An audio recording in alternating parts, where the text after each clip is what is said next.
what that is. I know it's come from Tesla, so I'm assuming it must be something to do with the Tesla referral program.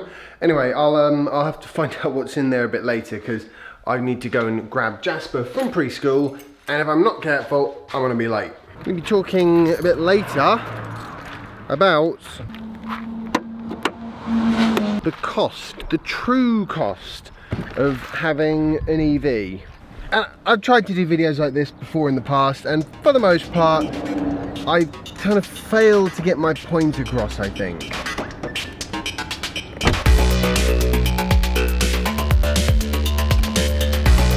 Okay, let's get cracking. You taking the water bottle in as well? Yes. See, I've been driving EVs now for a good old while, and I know that it saved me loads of money because... Out to the farmer.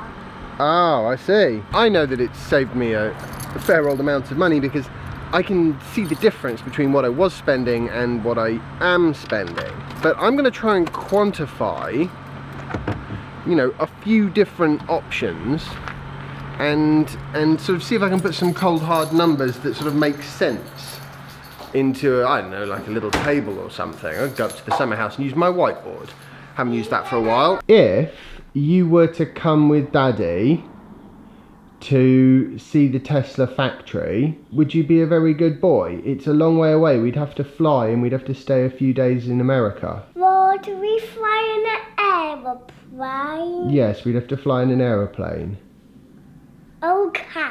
But the thing is, Jasper, Mummy wouldn't be able to come because of work, so it would just be me and you, probably. Nothing is organised yet, Jasper. We may well not do it. Talking of Tesla referral program bits and bobs, let's have a look in this package. Oh, I think it might be something for Mummy. Or maybe not. What is this? Oh, it's not for Mummy then. Men's large. I needed a new coat as well. Are we going yet? Are we going to the Tesla factory now? No, not right now, Jasper. Got a little bit of bad news, monkey. What is it? Unfortunately, you're not old enough to come on the Tesla tour. Sorry. When you get older, we'll do it though, okay? You have to be 8.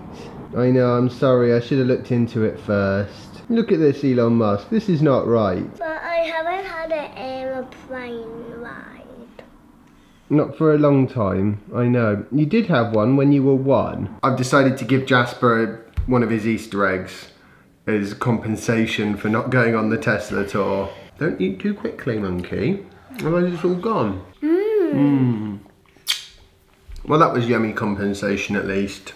No, too dark. How do I fix that?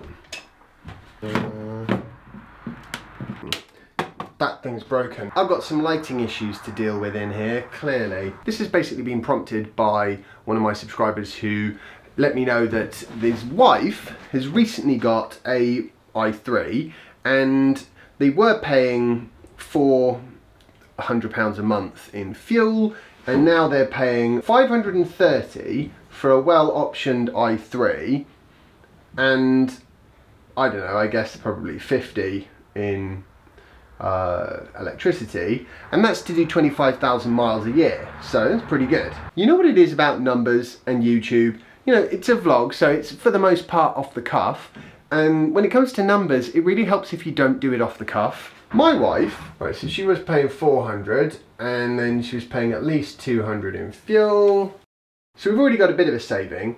And she was only doing 10,000 miles per year on this deal. It obviously would have been more expensive if she was going to do more miles. Now, I've bought my car outright, so it's going to make life a little bit tricky. Let's assume I was going to pay it off over 5 years. I paid 65,000 for it, so divide by about 1,000. Let's call it 1,100. My fuel is, I don't know, let's say 50 quid.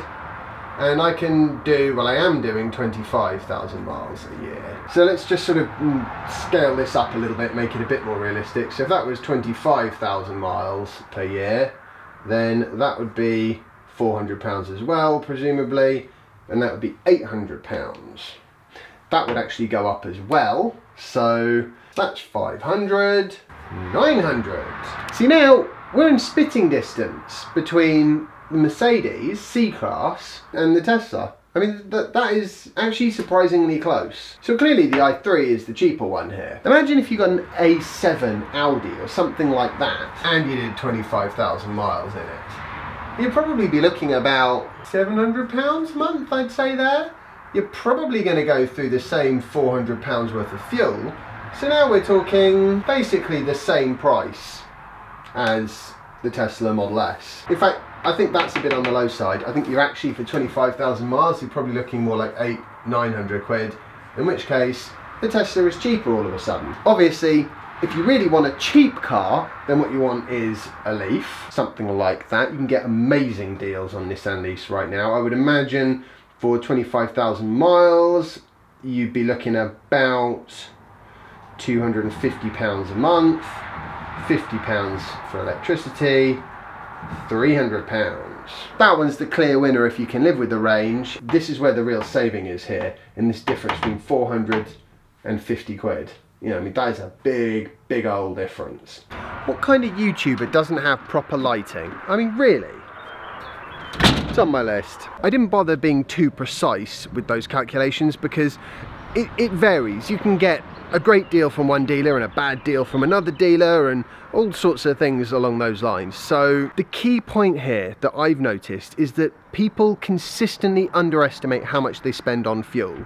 They really do. The only way to know for sure what you're going to spend on fuel is to look through your bank statement and total up all those BP Shell entries. If you do that, then you're going to have a pretty clear idea as to what your monthly savings are going to be, because you're by and large not going to have to go to a petrol station ever again if you have an EV, you know, unless you need milk and it's an emergency. Which reminds me, whenever I used to go to a petrol station, I would almost always buy myself a chocolate bar as well, maybe 2, and some Cadbury's cream eggs. Luckily, that all basically stopped with the advent of driving EVs, so my savings were more than just the fuel, at least for me personally. Now, there are obviously far cheaper petrol and diesel vehicles out there, and certainly if you're going to drive a Prius or something, you will spend less in fuel. You might be wondering why I didn't bother including anything like congestion charge and vehicle excise duty, as it's called in this country. The reason I didn't bother doing that is because firstly, vehicle excise duty is kind of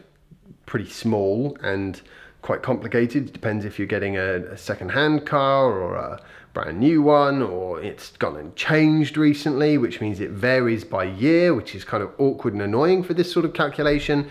But mainly, it doesn't add up to a huge amount, you know, £10–20 a month for most vehicles. And in terms of the London congestion charge, for some people that will make a massive difference. I mean, a Tesla can pay for itself in 5 years if you go into the centre of London every day, but also there's a lot of people that it makes very little difference for. I mean, I used to drive in a few years ago. The traffic is so bad now, I don't bother.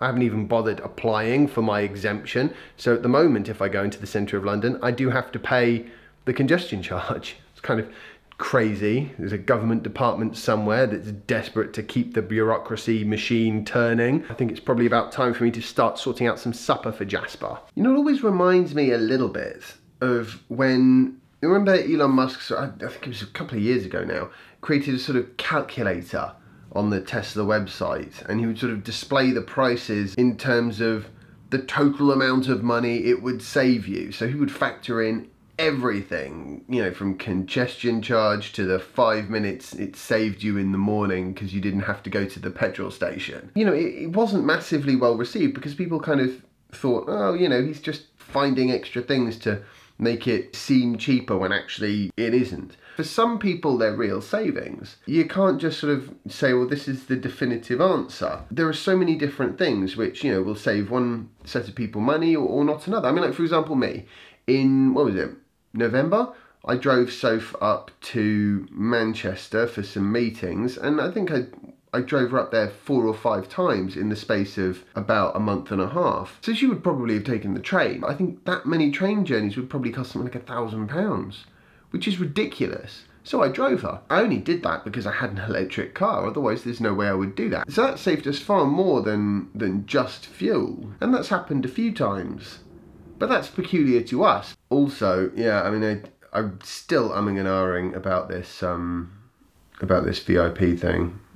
tour, the factory tour. Principally because Soph can't get the time off from work, and I can't go with just Jasper because he's not allowed on the tour, which means I wouldn't be able to go either. Yeah, it's a bit of a logistical challenge this time. I hope you enjoyed today's video. If you have, remember to like it and share it, and subscribe if you haven't already, and follow me on Instagram if you don't already, and I'll see you tomorrow for the next instalment of my daily vlog. Bye. You gonna tell me about forest school? When I was walking, but a stinging little stung me. A stinging nettle stung you? Yeah. Oh dear. But I put a duck leaf on my hand to cool it down.